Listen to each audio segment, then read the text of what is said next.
No, okay. All right, I'm ready. Okay. Hey there, folks. I'm Isaac, and I'm building cities. And I'm Claire, and I have the golden watering can.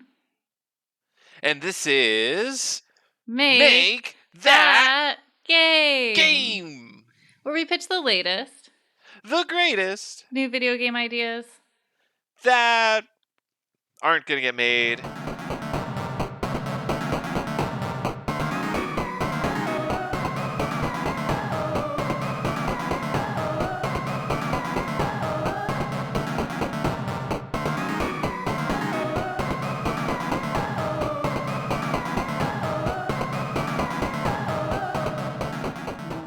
No, they're not.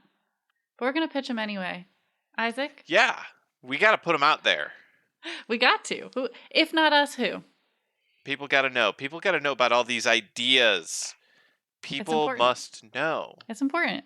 Yeah, Yeah, so Isaac's, do you have a game to pitch to us today? I actually do. Oh, wow. Okay, great. The working title is Logistician, I which I need you. think Nope, I need you to say it one more time. Logistician, Okay. Logistician. I Okay. just put it into Google Translate to Latin Yeah. because I thought it would be funny because I knew it was a Latin word. And from what I remember from 15 minutes ago, that Mhm. was how it was pronounced. But I think I added a little bit of a French flair Yeah. to the E in The there. yeah. And maybe it was Logistician or something like that. But anyways, Yeah. it is a 4X grand strategy game about moving resources and building roads. And now, if you don't know what a 4X I game, like don't. grand strategy game is, oh, you don't. I Oh, don't. perfect. Then Yeah. this explanation is for you. Awesome. Uh, all the listeners know exactly what this Yeah. is, Obviously. obviously, because they are pro gamers. Oh, and I'm not a pro Um, gamer? Wow. no, Wow. sorry, you're not. Wow. Have you ever made money playing a video game? Not yet. But if you Okay. subscribe to our YouTube channel, you're going to help us get there. Oh, fair enough. Fair enough. We got to get that monetized. Okay. So, 4X grand strategy game. Have you ever gotten paid to play a video game? Don't worry about it. No? Okay. Yeah. Hold on. I forgot one of the so the 4X represents four core gameplay elements. Okay. Explore, expand, exploit, and exterminate. So this is technically more of a 3X game Does it remove because the exploit one? no, it removes the exterminate. The exploit Okay. is about like resources. Like if you find a grove of wood, you exploit the resources. You gain wood and move on. I don't think it's about exploit. I don't think it's like colonial. Yeah, exploit means players gather and use resources in areas they control and improve the efficiency of that usage. That is actually the core of this game Then what because it is does a exterminate mean? exterminate means destroy your enemies. Okay. It does That's sound like not colonialism, the game, but I mean, effectively, and I mean, we have talked about this before. yeah, we Most of have. these We have. games are that, and it makes me feel weird that I like these games so much. But so, yeah, we remove the exterminate part because this isn't so much about commanding armies. This is about supporting armies. This is you are running the logistics of an empire. So, what the actual gameplay is you have this big sprawling map of the empire that you run, and I call it the empire in my notes. So let's just say I'm taking a lot of inspiration from like the Roman Empire, so like that kind of like era, but it could apply anywhere and anytime because it's a generic enough concept. You have the map, and the map is split into like different territories. It has the basic roads that you start the game with, and like one of the difficulty levels could be like how established the empire is when you start. Like, does it start with no roads for super difficulty? Does it start with lots of roads for the easiest? So that's like one of the cool factors that you could tweak to make different games unique. You could randomly generate the empire, randomly generate like the starting roads, resource nodes, cities, and various war fronts, and whatever else would eventually get involved. What you as the player do is each like province, each county, whatever the breakup is, has a couple of different ratings. that you keep track of and make decisions based on. So like scarcity, the amount of resources that they have is like listed as the scarcity. The amount of wealth they have is like straight up money, which is often tied with scarcity, but I wanted to split it out to just have a couple extra factors to tweak. Safety is like, are wolves, bandits, or enemy soldiers like marauding this province? Like, is it super dangerous because of a massive pack of wolves, or like, is it on a war front so there's tons of enemy soldiers? And then loyalty is like the likelihood of the province to actually obey you because you're not actually the emperor. And even if you were, there would be some level of like, if you say, hey, I need your quarry to send a bunch of stone to this other province, if their loyalty's low, they might not do that. So that's an interesting Okay. little feature in this game. Um, the majority of what you do is dictate where roads are built and where resources are sent. You don't control like troop movements, but your troop movements will be based on the roads you build, obviously. And yeah, you can say, hey, we need Province X to send all of its wood that is harvested this last year, and it needs to be sent to the war front for siege machines or something. Occasionally, the Emperor, the actual Emperor, is going to give mandates, which may like be what you were doing anyways because it's a good idea, but sometimes it's bad ideas. Sometimes emperors have bad ideas and they're like, take all of the food from our main cities and send it to the out borders, and Hmm. you have to listen to it and you have to figure out how to listen to it, and it takes priority. So that's like the mechanics. And then a couple of the design elements that I'm going for are to sell the importance of roads. Info only updates when you actually get messengers back from those provinces. So your player character exists. Uh, well, I originally thought like you would live in the capital and you would send messengers out and receive messengers, but I think it would be an interesting thing for you to be able to move around physically yourself, and then that affects things too. Like you get messengers faster from the front if you're closer to the front. So I've just added that gameplay element. Okay. You actually have a character in the world that you move from province to province, and you can risk yourself for benefits or you can stay in safety, and there's various downsides. But normally in like these kinds of grand strategy games like Crusader Kings, Europa Universalis, and like the Total War games, like you get instant updates. Like if something far away from the capital, like if an enemy attacks it, you instantly know that you got attacked. Or if you are gathering resources in an area, that goes to like your overall pool of resources and it's instantaneous. But if you give a command, hey, I want to move, and I'm going to keep using this example, stone from province X to province Y, you actually have to send a messenger to X. And then the messenger comes back and says, hey, X agreed to do it. And then in order to see whether the resources actually got sent out or made it there, you have to wait until messengers come back from along the road or from province Y. So there's a lot of shaky information that you're dealing with, and you don't get like 100% accurate information all the time. So Okay. I uh, like that. I like that a lot in the sense of like making it, I guess, like adding realism, and then also like you can make a mistake and you wouldn't know you made a mistake until like you've already made two more mistakes, basically. exactly, yeah, I want to have this like level of uncertainty because of like the and the way what I think that this does, what my goal here is, I want to really sell the importance of the roads. Like if you have really solid roads, your messengers can move very quickly back and forth among them. If you have roads that go everywhere that they need to go and they have good interconnectivity and there's like various routes that they can take, if like one area gets flooded, they aren't completely stuck there. They can take another road to get around. If you have multiple bridges across one river, all that kind of stuff. The better your roads are, the more information that you're going to get, and also uh, the safer the roads are. So like you can have road guards going along certain areas. You can command some level of soldiers to like patrol certain roads to improve the safety. Because if the enemies are all along like this one road, your messengers might never make it to where they need to go, or they might never make it back, and you might never get updates, and you're just sitting there like, okay, it says that this province has like this level here, but it also hasn't updated in 7 months.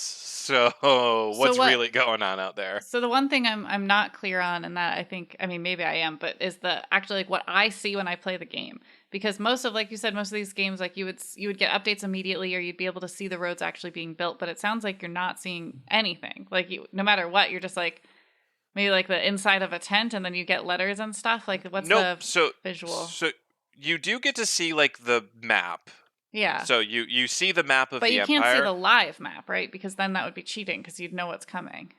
Well, so you see the live map, but what it is like all the information that it displays has like a little note like last updated X in game months ago. So it's not a live map then. if it Mm, A live map would be one that's like live, like it's updating as it true, goes. So if true. I said Yeah, but build this road, then I would see the road built on the map immediately. But that's not what would yes, that happen. would not. So like the outline of the road, like it would probably show like a dotted line on the map to say that you have given the order for the road to be built.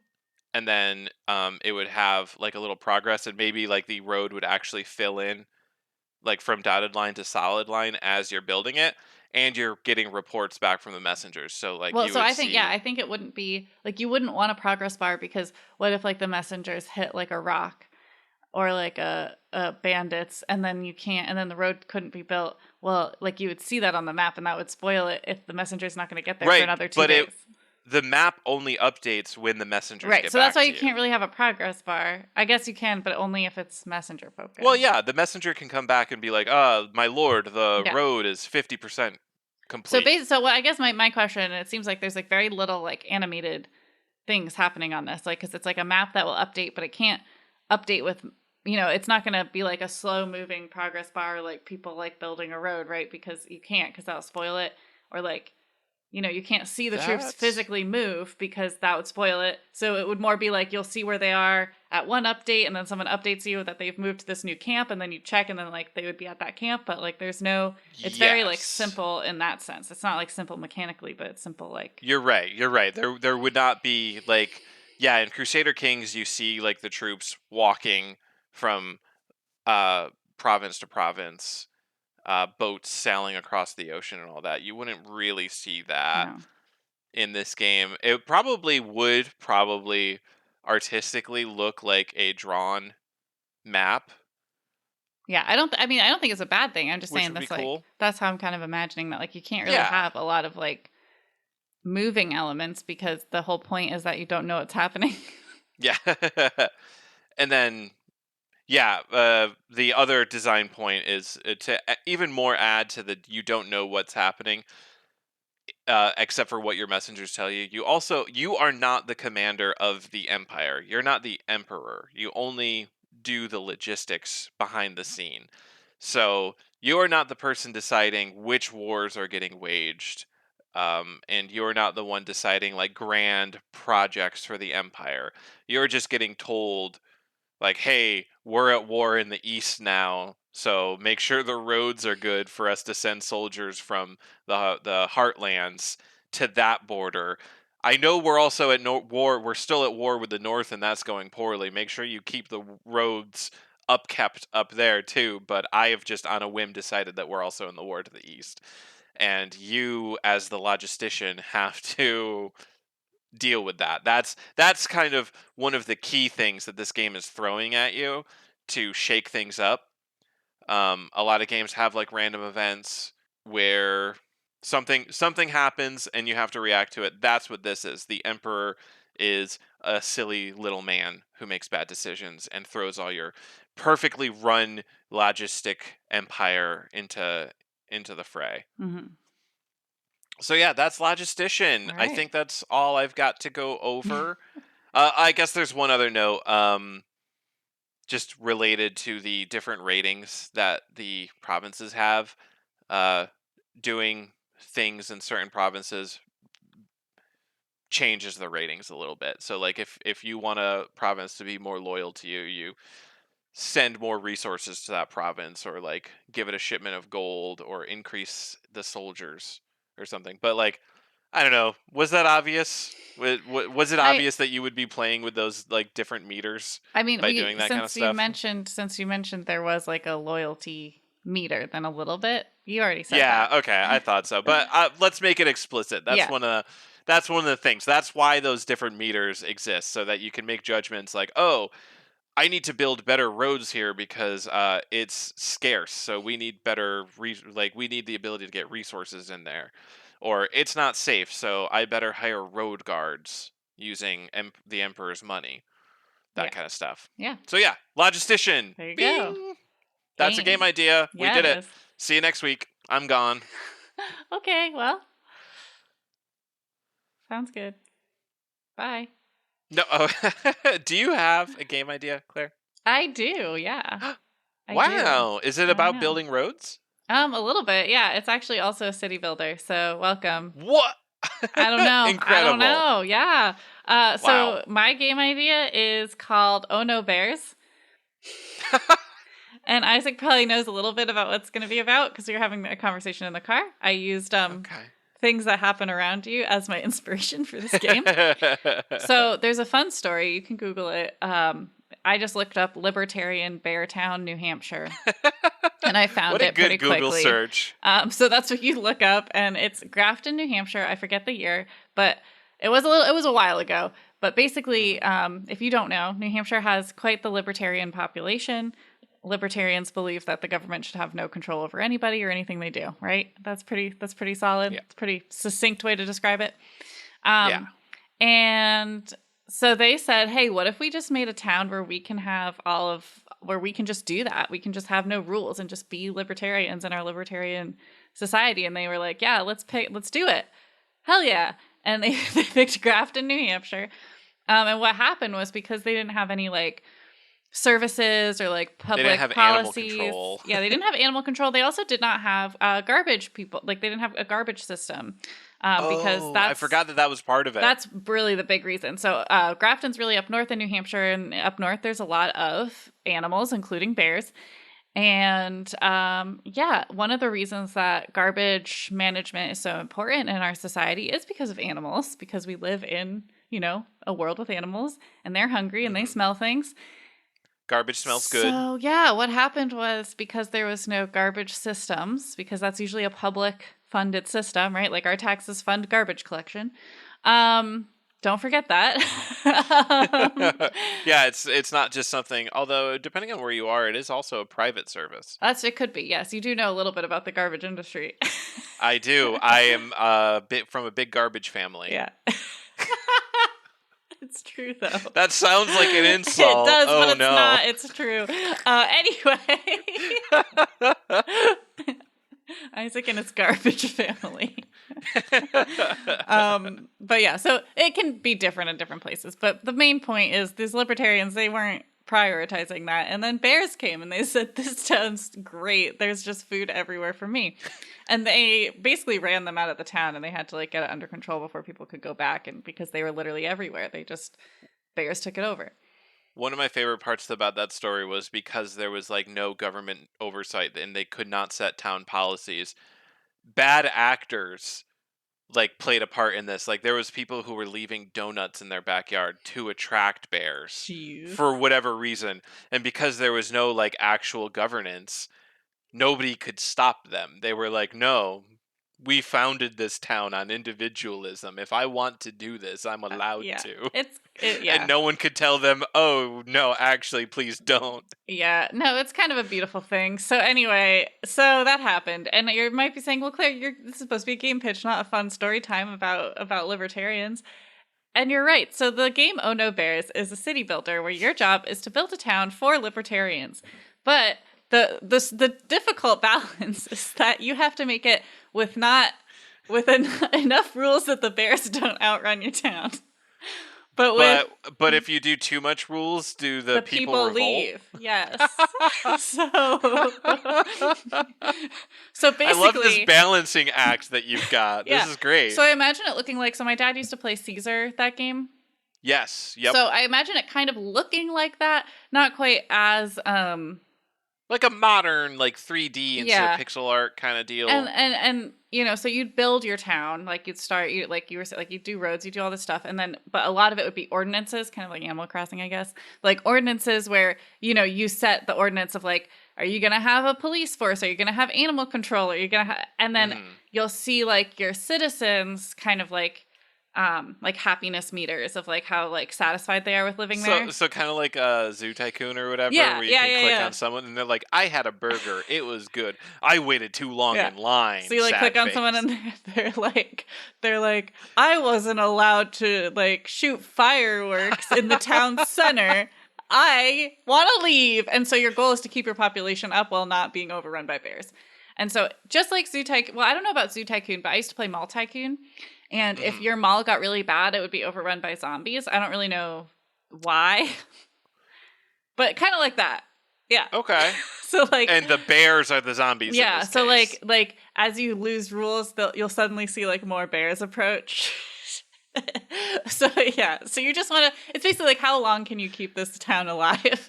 Either you have to maintain a certain population, and you also have to not have bears. And that's the game. Okay. And it's called Oh No Bears. Okay, I like it. Is this a Learn 'em Up Kids game?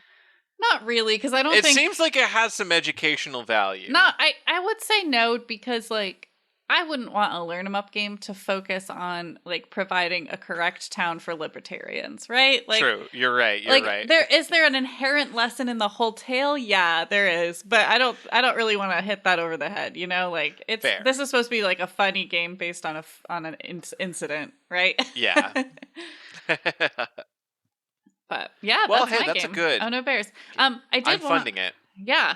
So I want us to do. It's not really a new segment, but it's not an often segment we can have, and it's called Listener Mail. Oh, that's right. I actually had that open, and I completely forgot about it. So thank you for. We have listener mail. Yeah, we have listener mail. And I'm just skimming it. So listener Meghana and also guest Meghana. So you can watch Meghana's episode. I'll leave a link or a note or something. A pigeon will come, a messenger will come to you with information about how to watch Meghana's episode. But she wrote in and she wrote us a little essay. So I don't know, maybe Isaac, you and I can tag team this listener mail. So I like that it is set up in sections. Yeah. So I think because we just did pitches, right. So we can read the pitch part, and then I'm going to ask a question, and before I do that, I can respond to the Isaac asked a question part. I can read that out loud. Yeah. So sounds good. Yeah. Right. So I'm going to read. So Meghana sent in a pitch. So let us know what you think about this pitch. And if you are like, wow, this is so cool that someone's getting their game pitch read on Make That Game, the podcast, you too can have that happen. Just send us an email at makeThatGamePodcast@gmail.com. We would love that. So anyway, Meghana kind of summarized it because she did text it to me and then emailed it officially. So it is called... We won't respond to... This is for a specific listener that I know. We won't respond to anything unless it's a YouTube comment, a Twitter thing. You can't just DM me on my personal account. Yeah, we don't care how much expect me to respond officially on the podcast. Yeah, okay? We don't care how much you know us or think you're a VIP. This is you how go you through get the on the same podcast. channels as everyone else. Yeah, you have to engage with us through the channels we have set up for you. All right. Boundaries. Yes. No parasocial relationships. I mean, if you want to DM us on our official Twitter and Instagram accounts at Make That Game Pod, go for it. But like, not on my account. Yeah. Anyway. No. But Meghana, all right. So into the pitch. Into the pitch. So the game is called Band of Bards, and it is an RPG where you can only recruit bards. You collect legendary instruments and find a divine stage to plan a performance to appease angry gods. So I see a little of the Apple game, Ragnar Apple. Yeah, no, that's my first thought too. Angry Gods Apple game. There we go. The world is vast, and towns and natural features are named and themed after music genres, which I told Meghana sounds like Trolls World Tour, but like in a good way. Yeah. And of course, background music supports this. Example, a mountain range called the Bluegrass Mountains or a chill beach town called Bossa Nova. Oh, it sounds so good.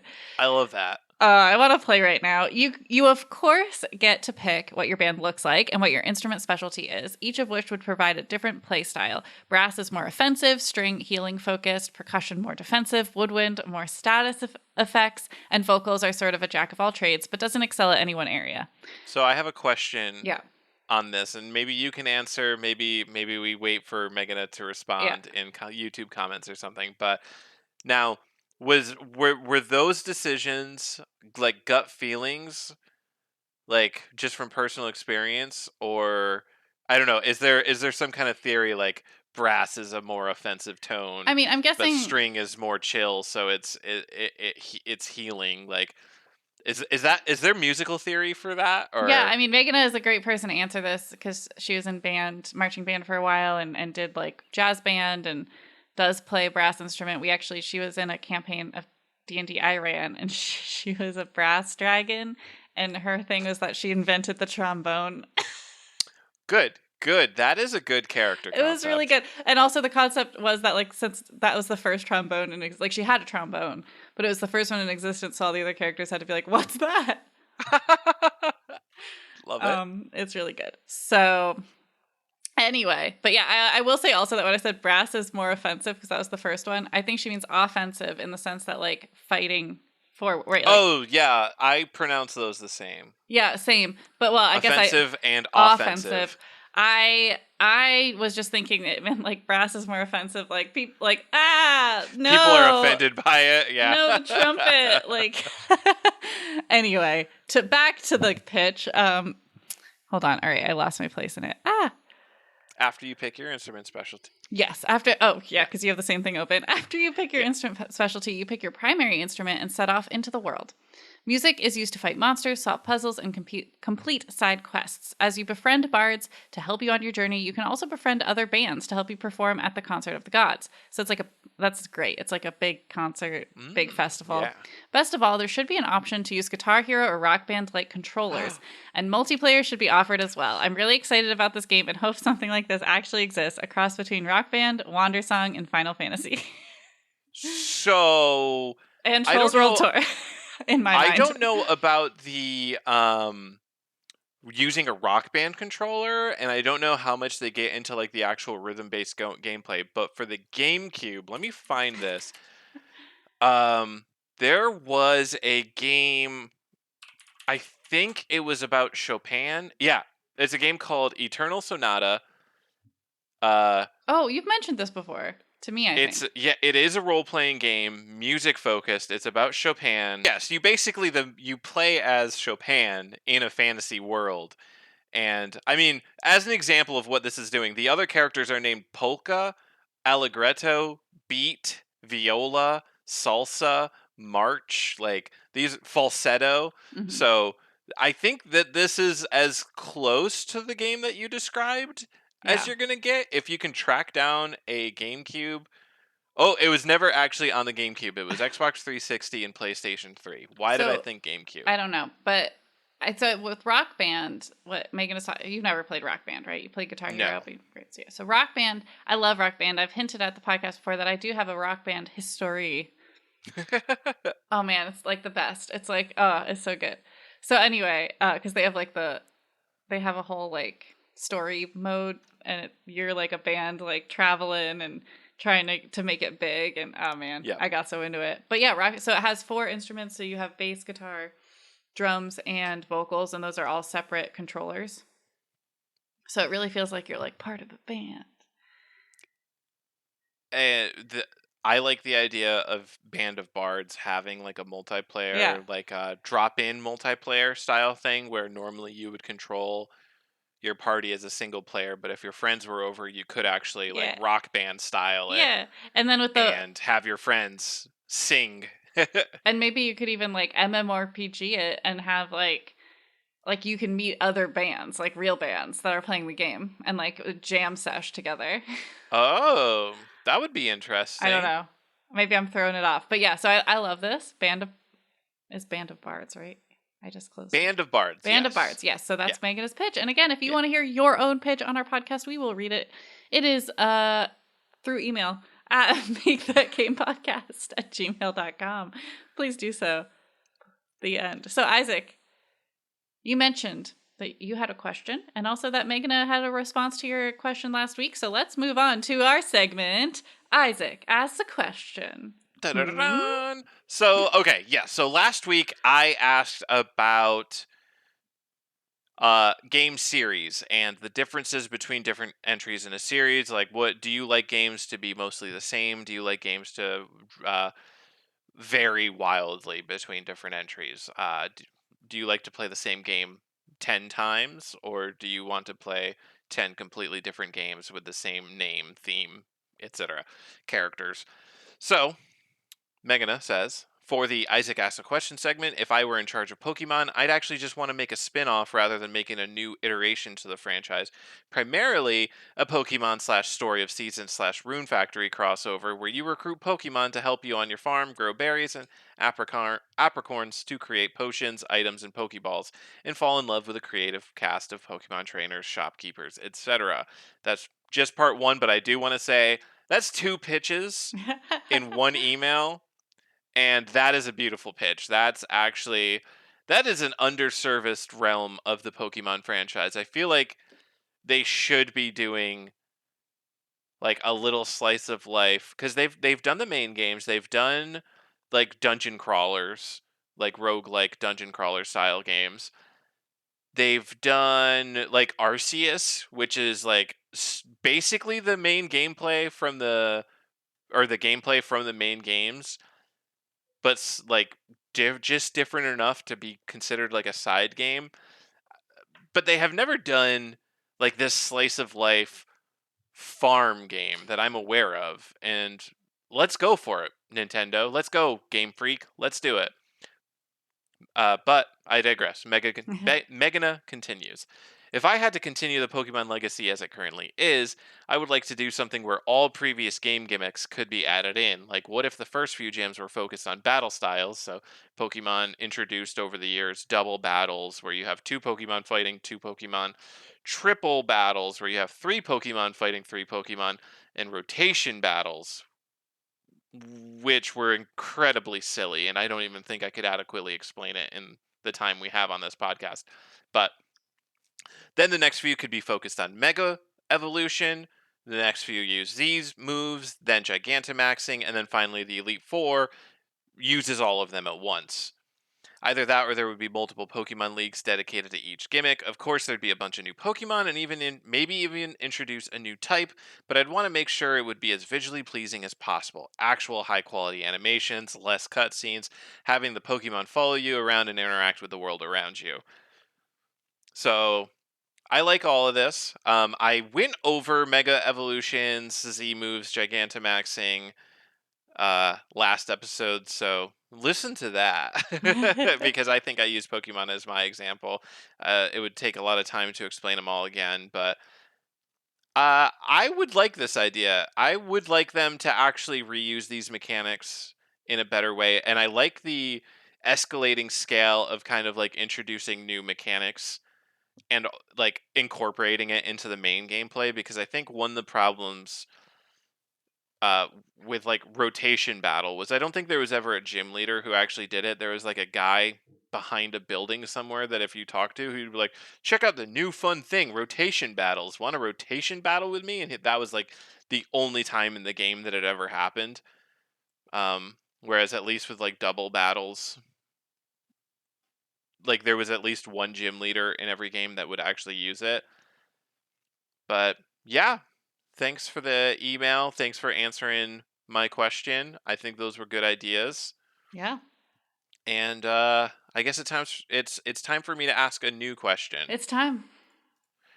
And this week my question is, do you have an on-site genre? Is there a type of game that you will want to play almost no matter what? As soon as you see that it falls into this genre, you're like, "Okay, I feel like I'm going to have to play that Oh, one."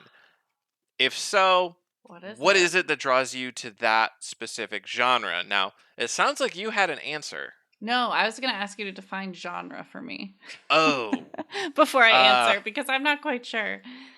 okay. So in video games, genre generally refers to like the overarching like gameplay style. Like Well, because so I think of genre like, okay, adventure, action adventure, RPG, Yeah. like, okay. Because I feel like that's almost too broad to say, like, because there can be RPG games I love and RPG games I'm like, no thanks. Right? Yeah, so you might like your answer to this might be that you don't have an on-site genre. What I think, Like, or what I think you might want to ask, what I think you're trying to get at is, oh. so Reading Glasses, which is a podcast I've mentioned before, it's very good. They have things wheelhouses. Like, what's your reading wheelhouse? Basically, if you see a book that has these elements, you'll buy it. Like the video game question you came up with, like the same Oh, question. Effectively, yes, that is But I think that they is what I'm narrow it asking, down more yeah. where it's, I don't just say fiction, because like that's way too broad, right? Like, Right. I mean, it's easier for me to say what I won't play, I think, versus what I will. But based on Binding of Isaac, you absolutely will not play roguelikes. nope. Roguelikes, first person shooter. I guess, yeah, I guess there's not one genre because it has to have something else that like catches me, right? Like I Okay. don't generally like slice of life farming, that kind of thing, except I do like Animal Crossing, you know? So like that was like an exception to the rule. Yes. And then like first person can be hard, but if I play as a cat, then I'll play it. So you are more nuanced than me, it sounds like. Well, we've learned that we think about video games very differently. But yeah, so I'm Yeah, gonna say, and that's why this podcast works, I think, because yes. you think that Kirby is. I'm bringing it back, folks. Move, jump, suck. And I have a lot more subcategorizations of how that movement is happening, Yeah. what you're doing with that jumping. So I think if I was to say my video game wheelhouse, like what elements of a game are going to get me to play it or get me to really want to play it, it would be like visual. So like it has to look cool. And like for me that means like either like a cutie 3D kind of like new Animal Crossing, new Link's Awakening, or like a very artsy like Gris. Yeah, exactly, like Grease, even though that turned out not to be that great. But Oh, unpopular you opinion. didn't like it? I honked and bonked it. I'll try to You find did. the episode, but I liked it. I didn't think it lived up to the hype.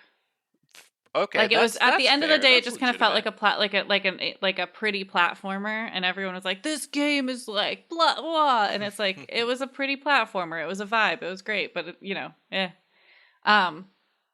see if I get any hate for that. But yeah, so it has Hopefully to look not. like either artsy or kind of like this 3D fun style. Polly Pocket. If it looks like Polly Pocket, she'll buy it. It's true. I had forgotten how much Link's Awakening looks, because it looks more like Polly Pocket than any other of the new 3D style games, because they do a thing with focus, like depth of field. So like everything slightly out of frame is slightly out of focus, so it looks tiny. Oh my god, it's so good. It's so good. So good. That game it's the best look of any game. I just can't get over it. It looks like Polly Pocket, and I love it. Anyway. Yeah, so it has to look cool, in my opinion. I think the story has to be compelling. And like I have to be able to be like sucked into the story. I'm not going to really get sucked into the gameplay necessarily for the gameplay's sake. Like I need to be motivated by something to do it. And then there has to be some kind of like customization, outfit scenario, decor. Like I want to be able to like change the walls of my hut, or like like my hat, collect a hat. I don't know, like those are like the 3 top things.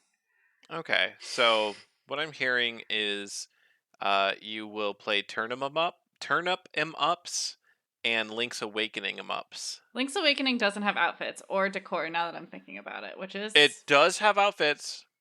That's not the same. Green tunic, That's red not the tunic, same. blue tunic. No. Nope. But it is. And I'm not saying that I wouldn't play games that don't fit into these, but like if those 3 things exist, I'm like, I want to try that game. Yeah. Like the story seems and cool. that's what this is pretty, asking about, because like I don't go out and buy everything of my wheelhouse. Right. I have a little bit more self-control than that, sadly. Barely, but we did run out Barely. of room on 2 SD cards on the Switch, so Yeah. yeah. Anyway, so what about you? What is your genre? And then also if you have a wheelhouse, but Yeah, so city builders. Oh yeah, you love And that. I think we knew Yeah. this going into this. Yeah. Yeah. And it's especially convenient. And this always happens on accident. Folks, we do not talk about these ideas No, beforehand. we So the don't. fact that I came up with like a 4X grand strategy about building roads and she came up with a city builder, and then I asked a question where my answer was city builders, coincidental. But every time I ask a question, I feel like it actually falls in line with like what the rest of the episode has been about. I know. It's magic. Magic. I'm great at this. But yeah, city builders. Every time I see a city builder on Steam, on Epic Game Store, one comes across me on Twitter, I at the very least wish list it, and then it's like, okay, but I am already playing 19 other games right now. I have not even like really finished to a satisfactory extent, like Wandering Village. Do I want to buy another $30 city builder game that I am going to maybe spend 4 hours on, and then another game comes out and I feel compelled to buy that? So I have been picking and choosing a lot more lately, but I get interested in every single one. I like wish list it. Wow. I like look at it. I put it into my shopping cart on Steam, and I'm at the checkout button, and I'm like, ooh, but is this a good purchase? Is I this a guess. good use of my money? Every single time, people, city builders, 4X grand strategy games like Crusader Kings. People have been talking about the newest release from Paradox Interactive, which does a lot of these games, Victoria. And I'm like, ooh, but Victoria? Should I should I buy Crusader Kings but in the Victorian era? And then I'm Hmm. like, no, no, no, no. I'm already playing other games. Like I'll get to it eventually. I'll get to it eventually. Well, anyway, yeah, that's great. Cool. So yeah, please leave your game genre that you will just buy on site in the comments. I thought of as you were talking, I was like, well, if it has Kirby in the title, I will put it in the cart. But that's not a genre. That's a series. Okay, fair. Yeah. It is a jump, move, jump, suck 'em up. So series. Move Jones, suck You 'em can up. make anything a genre by adding 'em up Yeah. to like a vaguely descriptive Correct. So anyway, phrase. let us know down below in the comments or send us an email, DM us on Instagram, to Twitter, maybe if it's still around by the time this podcast comes out. They're speedrunning the destruction of that. So AGDQ tweeted on their official account, no speedrunning like the destruction of Twitter or the bankruptcy of Twitter or something. It's not a valid uh, Category. category, Yeah. which I So thought was pretty funny. it is pretty funny. It is. All right. Twitter is just a playground now. No, even the official brand accounts like that have to maintain a modicum of decorum are not doing that anymore. Yeah, it's wild. I don't want to. I don't think that's for this podcast to say. True. Yeah. So, You're okay. All right. Let's rapid fire or something. yeah, it's the rapid fire round. So, in the rapid fire round, we generate 3 random words. They are completely random. We do not know these words ahead of time, and we have to create a game based on those 3 words in 5 minutes. Isaac, are you ready with the timer? I am starting now. Okay. Charismatic. Joint. Fear.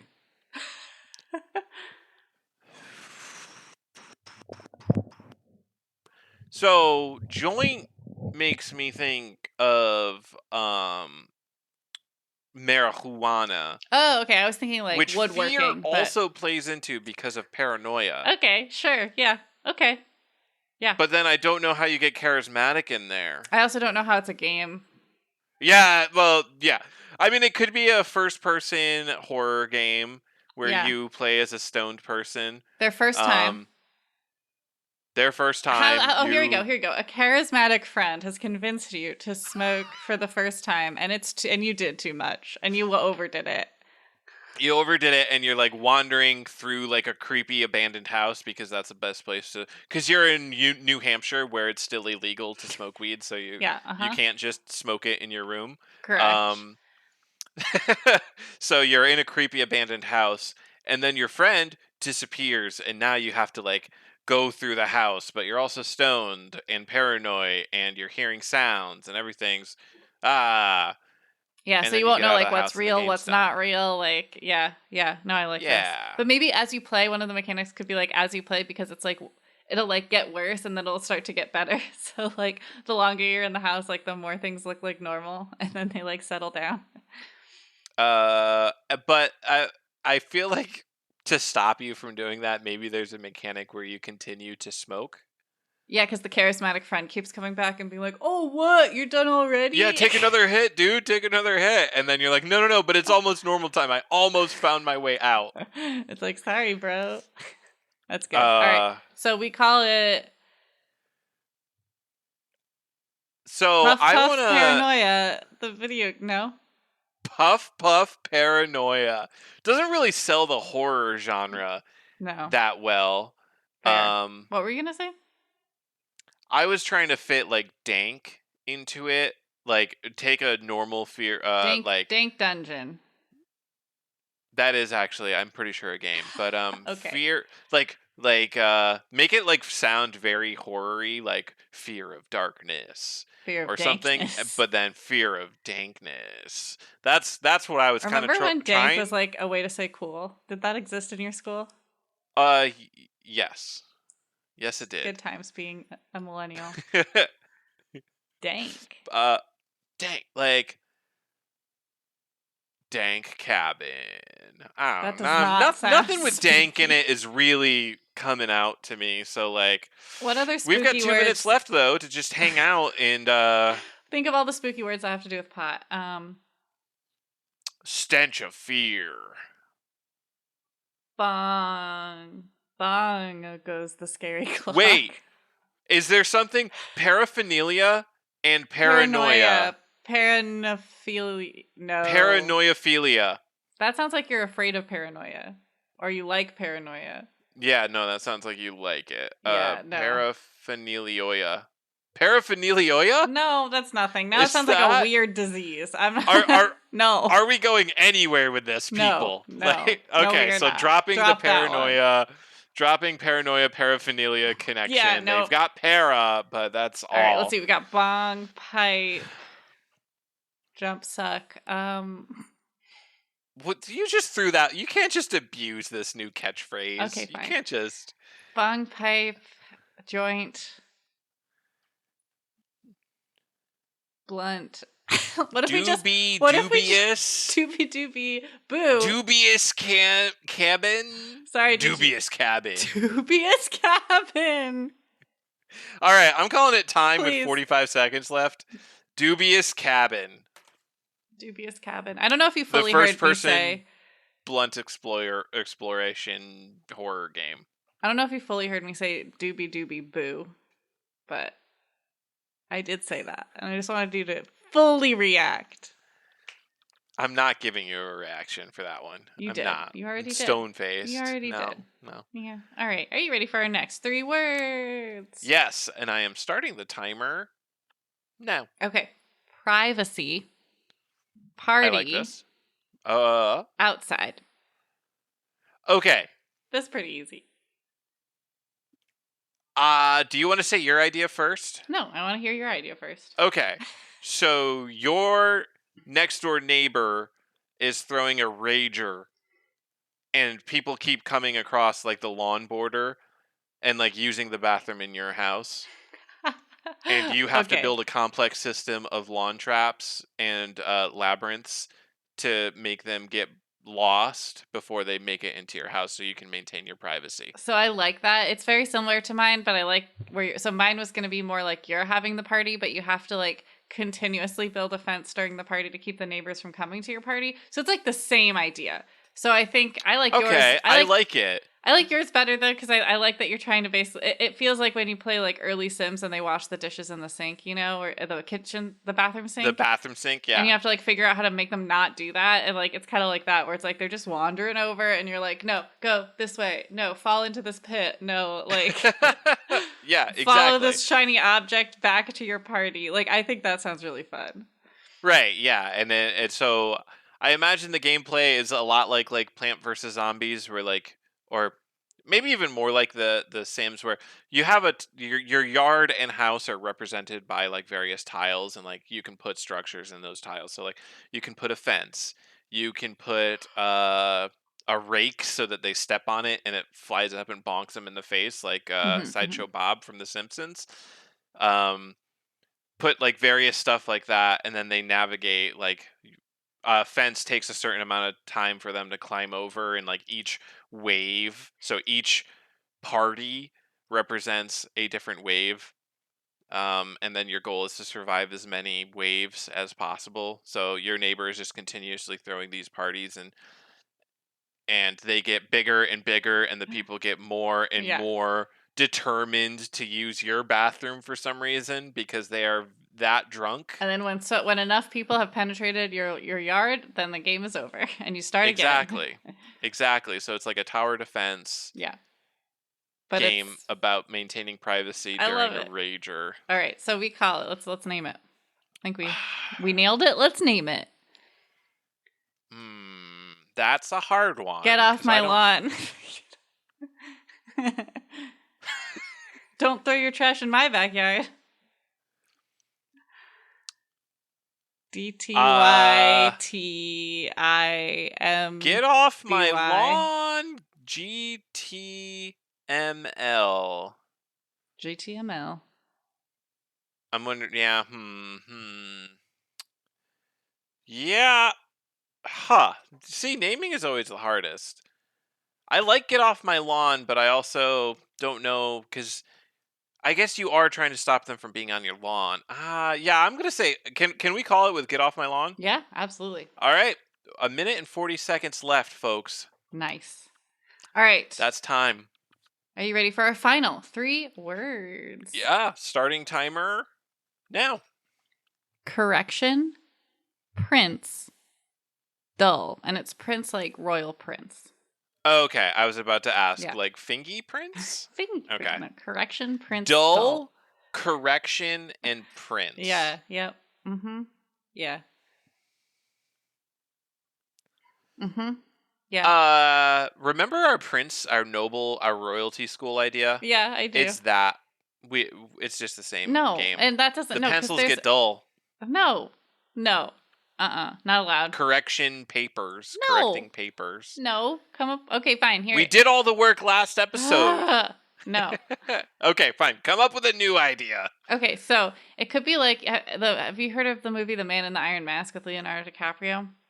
I've heard of the movie. So basically, the plot is that Louis the 16th, I believe, who was very like the Mhm. Sun King of France, but he like wasn't cool until like middle of his reign, and then he was cool, is what I understand from the movie. And so the theory Okay. is that like he had a secret twin brother, and they like either exile or kill the real prince. I don't know what happened there, and then the twin brother takes over, and he's just like better at the job. So I think you need to correct the royal um by like creating a lookalike and placing them instead. So the current prince is too dull, and you need to correct it by choosing the correct person for the job. So, okay, so what's the gameplay? I Like, don't know. Now it's your turn. Your turn. okay, all right. So, all right, the gameplay needs to revolve around finding a lookalike Who's good at who prancing? also has the correct policies. Yes. And then, okay, all right. So it is a series of interviews. Okay.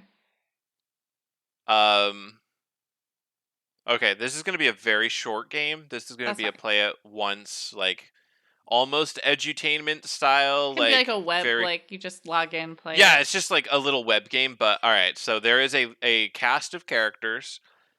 You interview them, and then based on their policies that they tell you, it's a bunch of menu options to ask them questions. So you have to get all the information you can through interviews, and based on their personality, they might like not give you good answers, and you have to make decisions based on what they do give you. And then based on their appearance and their what you can understand of their personalities and policy, you pick what the best one would be. And then after you pick one of these characters that you've interviewed, um, You just like Then there's see. another gameplay segment, which is like kidnapping the old prince and getting him to a boat past all the guards so that you can do the swap. So there's two gameplay phases. And then once you've done that, the believability, like the public opinion gets tallied up based on Yeah. how close in appearance it is. So like one of the characters like let's say the prince is like a blonde-haired, blue-eyed like noble looking guy, and then you pick like a big bearded lumberjack. Like there's zero believability there, but if he's got good policies, People are maybe like, you yeah, still okay. win on approval. They're like, all right, we'll pretend like that's the same guy for your sake, but you have to get a certain rating Yeah. or else you failed I the mean, you game. have a So you little get more between F leeway. and A. You probably have a little more leeway with like the general public in this scenario because we didn't have like photographs and Instagram. So it's like, you Plus, know, they always saw them up on a right. ledge. Yeah. So like, how would they know? How would they know? That's part of the gameplay is Yeah. that. So you're like, okay, I can get the guy with the slightly big nose or the Yeah. wrong color That's not eyes. gonna be a We'll big just deal. in the paintings, we'll tell the artist paint them blue, Yeah. even though they're clearly green. And then no one will know because they'll see the paintings and be like, oh, blue eyes. Yeah, okay. That's him. All right. So All right. So that sounds like the game. Let's name it. pick the prince. Yep. I like it. Prince picker. No, I like Pick the Prince. All right, pick the prince with, oh boy, 15 seconds left. Ooh, time. we were almost We cut it real close. out, but we did it, and that's our show. Bam. So thank you all for listening. You can find us on social media on Facebook, Instagram, Twitter, and TikTok at Make That Game Pod. You can follow us on YouTube at Make That Game is our handle. You can find us youtube.com slash at Make That Game. Make sure you use that ampersand. It's not an ampersand. What is it? At symbol. Does it have a special name? What's the at symbol? I don't think the at symbol has a name. All right, it's not an ampersand though. So the at symbol, Make That Game. You can find us on YouTube. Please subscribe. It really helps us out. Even if you don't watch us on YouTube, that'd be great. And even if you don't listen to us on iTunes, we would love for you to leave us an iTunes review. You can listen to us on any of your favorite podcast players, pretty much. And that's us. If you want to send us an email, you can send us an email at makeThatGamePodcast@gmail.com. And if you heard a game today that you think should exist in this big wide web of worlds, please, you can go out there and make that game. The absence of a single English word for the symbol has prompted some writers to use the French aerobase or aerobase. I don't know how that would be pronounced. Spanish and Portuguese arroba, or to coin new words such as ampersat and aspirand, or the visual onomatopoeia strudel, but none of these have achieved wide use. So ampersand was actually so close.